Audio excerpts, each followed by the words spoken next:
Magandang araw mga bata! Ang ating asignatura sa araw na ito ay edukasyon sa pagpapakatao. Halina at samahan akong talakayin ang tungkol sa pagpapahayag ng may paggalang sa anumang ideya, opinyon ng kapwa. Ako po ang Teacher Lani. Kaugalian ng mga Pilipino ang pagiging magalang. Kung kaya't binabati kita sapagkat napalalim mo pa ang katangiang ito dahil natutuhan mo sa naunang aralin ang pagpapakita ng paggalang sa mga katutubo at dayuhan.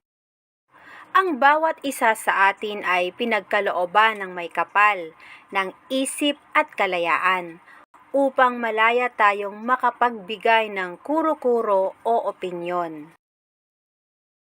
Sa madaling salita, tayo ay malayang makapagpahayag ng ating nararamdaman o ideya sa isang tao, bagay o pangyayari. Ngunit, kasama ng malayang pagpapahayag ng ating opinyon ay ang responsibilidad at tungkulin na dala nito. Bilang Pilipino, isa sa mga kaugalian natin ay ang pagiging magalang. Naniniwala tayo na ang tunay na pagpapahayag ng opinyon o ideya ay nakabatay sa respeto at paggalang.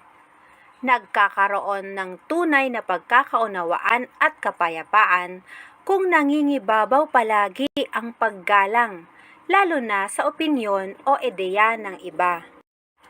Ikaw, iginagalang mo ba ang opinyon ng iyong mga kaibigan, kalaro, kaklase, at lalo na ang ideya ng iyong mga kapatid at mga magulang? Paano ka ba nagpapahayag ng iyong ideya? Gawain sa pagkatuto bilang isa. Sa iyong sagutang papel, kopyahin at sagutan ang gawain. Lagyan ng PO kung paggalang sa opinyon ang ipinapahayag ng parirala at DPO naman kung hindi. Unang bilang, pakikinig sa sinasabi ng kapwa. Ikalawa, paninigaw. Ikatlo, paglalagay ng sarili sa sitwasyon ng kapwa, empathy. Ikaapat, panghuhusga sa opinyon ng kapwa. Ikalima, pagiging mahinahon sa pagsasalita. Ikaanim, pananakot ng kapwa. Ikapito, paggamit ng mga di nakakasakit na salita. Ikawalo, pagpipilit na ang sariling opinyon ang tama. Ikasyam, pagsasaalang-alang ng damdamin ng kapwa. Ikasampo, paggamit ng masasakit na salita sa kapwa. Sa ating bansang Pilipinas, mayroon tayong tinatawag na Freedom of Speech. Article 3, Bill of Rights, Section 4. Ito ay malayang pagpapahayag ng opinyon na hindi hinahadlangan ng sinuman. Ngunit ito ay mayroong limitasyon. Hindi mo maaaring gamitin ang kalayaan mo sa pagsasalita sa paninira ng puri ng iyong kapwa, pagbibintang ng walang sapat na ebidensya, pagmumura o pambabastos, pagsuway sa batas at pagsisiwalat ng pribado at masiselang impormasyon sa publiko. Ang mga ito ay may karampatang parusa kapag iyong nilabag, kung kaya't ikaw ay maging maingat sa iyong opinyon. Ang pagbibigay ng opinyon sa bawat isa ay hindi isang paraan upang malaman kung sino ang tama o kung sino dapat ang manalo. Ang pagbibigay ng opinyon ay daan upang magkaroon ng bagong kaalaman at makapagbahagi ng sariling kaalaman na magtatapos sa isang makabuluhang usapan. Ang ilan sa mga paraan dito ay ang mga sumusunod. Una, pakikinig ng mabuti sa opinyon ng iyong kapwa. Ikaw man ay sumasang-ayon o di sumasang-ayon, makinig ka muna at pagkatapos ay maaari mong ilahad ang iyong opinyon sa maayos at mahinahong paraan. Ikalawa, ilagay ang sarili sa sitwasyon ng iyong kausap. Ito ay isang paraan upang mas maunawaan ang opinyon ng kausap. Sa pakikipag-usap sa kapwa, iwasang gumamit ng nakakasakit na salita tulad ng pagmumura at pambabastos. Ikatlo, isaalang-alang ang damdamin ng taong kausap. Ang magandang ugnayan ay palaging nagtatapos sa magandang usapan. Gawain sa pagkatuto bilang 2, basahin at unawain ang sumusunod na tanong at sitwasyon sa ibaba. Isulat ang letra ng tamang sagot sa iyong sagutang papel. Unang bilang. Ang mga sumusunod ay ang limitasyon ng freedom of speech sa Pilipinas maliban sa A. Pagsuway sa batas, B. Paninirang puri sa iyong kapwa, C. Hindi pagsang-ayon sa opinyon ng kapwa, D. Pagsisiwalat ng pribado at masiselang impormasyon sa publiko. Ikalawa, sa bansang Pilipinas, mayroong tinatawag na Freedom of Speech or Article 3 Bill of Rights Section 4. Ano ang kahulugan nito? A. Malayang pagsasabi ng opinyon na sa huli dapat ikaw ang tama. B. Malayang pagpapahayag ng opinyon na hindi hinahadlangan ng sinuman. C.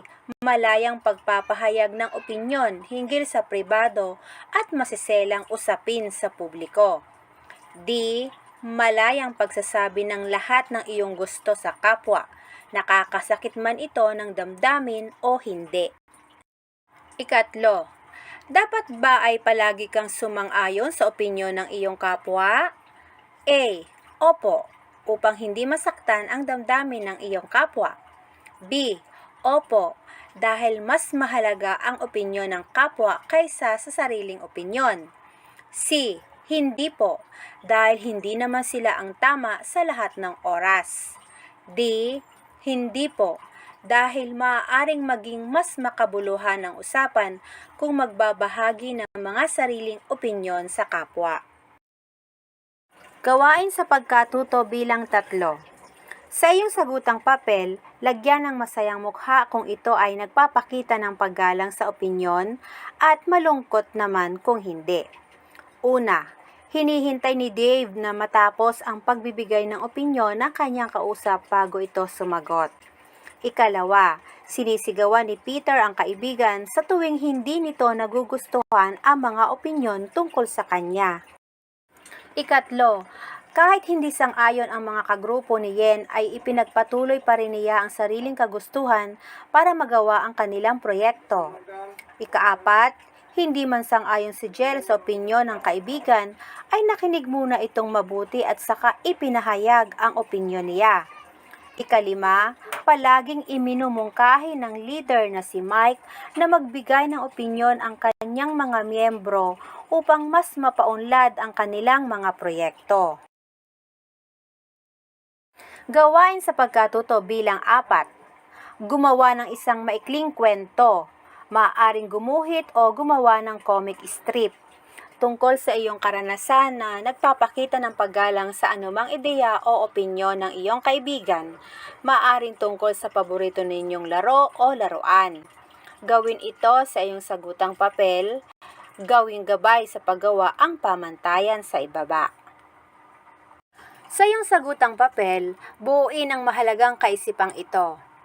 Ang bawat isa sa atin ay pinagkalooban ng isip at kalayaan upang malaya tayong makapagbigay ng ang pagbibigay ng opinyon ay daan upang magkaroon ng bagong at makapagbahagi ng sariling kaalaman na magtatapos sa isang makabuluhang usapan. Nagkakaroon ng tunay na at kapayapaan kung nangingibabaw palagi ang lalo na sa opinyon o ideya ng iba. Maraming salamat. Hanggang sa muli. Ako po ang Teacher Lani.